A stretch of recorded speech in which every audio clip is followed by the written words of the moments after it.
En France, la question des droits culturels, elle a depuis longtemps déjà dépassé le cadre de juste la politique culturelle au sens étroit, mais vraiment commence à poser des questions de façon beaucoup plus large en termes de société.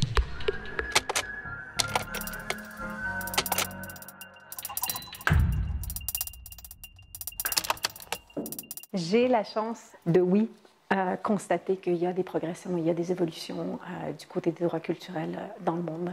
D'une part, quand moi j'ai commencé à m'y intéresser, 2006, il y avait non seulement pas beaucoup d'écrits, mais pas beaucoup de personnes ressources et surtout pas beaucoup de personnes qui utilisaient même l'expression droit culturel.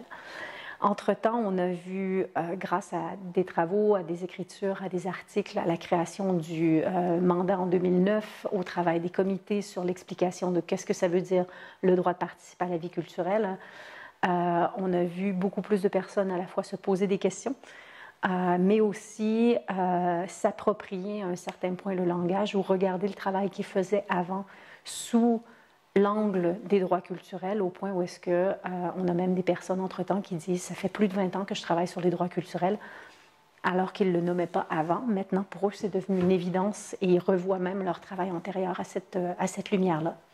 En termes de développement précis, il y a d'une part toute une série d'acteurs de la société civile, d'artistes en particulier, de personnes travaillant dans le patrimoine, l'Association des libraires et des archivistes mondiale, la Fédération des archivistes au niveau mondial, l'UNESCO avec ICOMOS, en gros, ces grandes agences qui, entre-temps, se considèrent comme des acteurs de droits culturels, interagissent avec le mandat, apportent des cas, soulèvent des violations et vraiment ont articulé en quelque part leur rôle comme des acteurs de droits culturels ou comme des acteurs dont les droits culturels sont violés, dépendant de qui on parle, et vraiment travaillent sous cet angle-là. Donc on a vraiment toute une série de divers acteurs qui se sont appropriés le langage, même une partie de défenseurs de droits culturels qui existent entre-temps, des gens qui se positionnent à la défense des droits culturels pour eux-mêmes et pour d'autres. On a aussi des différentes agences qui ont pris ça un peu plus dans leur mandat et qui en font un programme de travail réel.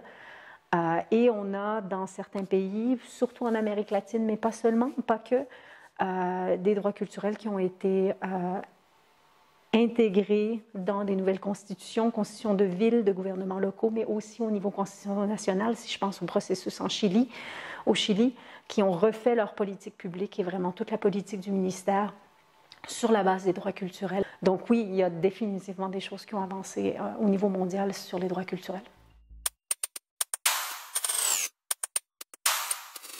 C'est rendu quelque chose qui est commun dans le langage. Au début, les premières années, on disait qu'est-ce que c'est.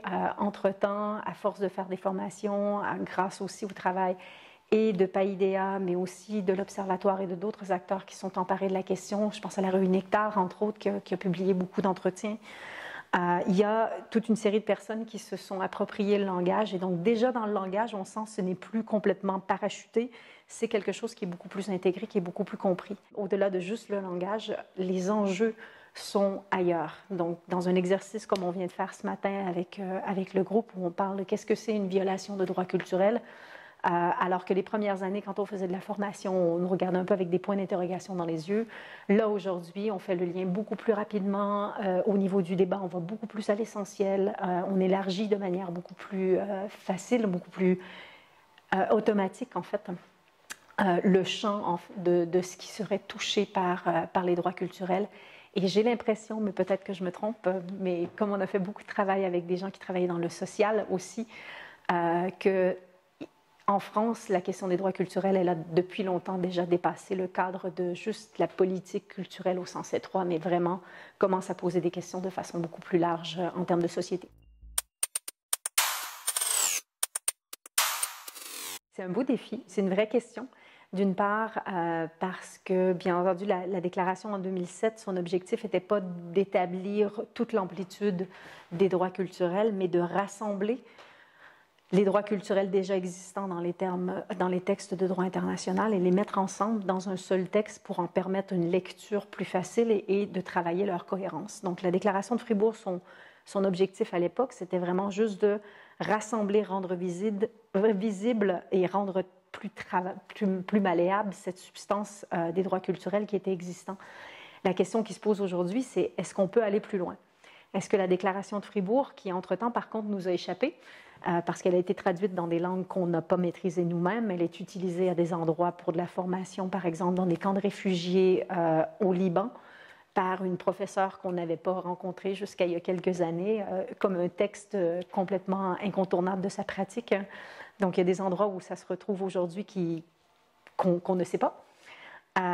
Donc la question qui se pose, c'est est-ce que, en effet, au vu des développements qui ont été faits au niveau des Nations Unies, le fait que certaines questions, typiquement la question des droits culturels liés au patrimoine, mais aussi toutes les questions de liberté artistique ont beaucoup poussé les questions d'accès aux progrès scientifiques et à leurs applications se posent à la lumière du COVID, des changements climatiques et du développement durable de manière complètement différente qu'elles se posaient en 2007. Donc, est-ce qu'il y a soit l'espace pour réécrire une déclaration de Fribourg qui serait beaucoup plus progressive, disons, au lieu de juste faire le bilan, mais qui irait aussi vers des pistes plus, pas alternatives, mais moins travaillées de ce que sont les droits culturels ou de ce qu'ils devraient être, ou est-ce qu'il ne faut pas laisser le texte comme il est là, justement parce qu'il nous a échappé, mais faire un deuxième texte qui, celui-là, pourrait être soit une annexe, un complément, un protocole, avoir la forme, mais qui ouvrirait sur les différentes questions et défis. Au jour d'aujourd'hui, la question du numérique, je ne l'ai pas nommée, mais est une autre de ces questions-là, où est-ce qu'il y a beaucoup plus de questions qui se posent aujourd'hui qu'elles ne se posaient dans les textes qui ont été rassemblés en 2007. Donc, c'est un peu la discussion en cours en ce moment. C'est est-ce qu'on laisse le texte comme il est? Est-ce qu'on fait une nouvelle version augmentée? Est-ce qu'on fait un deuxième texte pour le compléter? C'est en tout cas des belles perspectives si on veut que le débat continue. Voilà.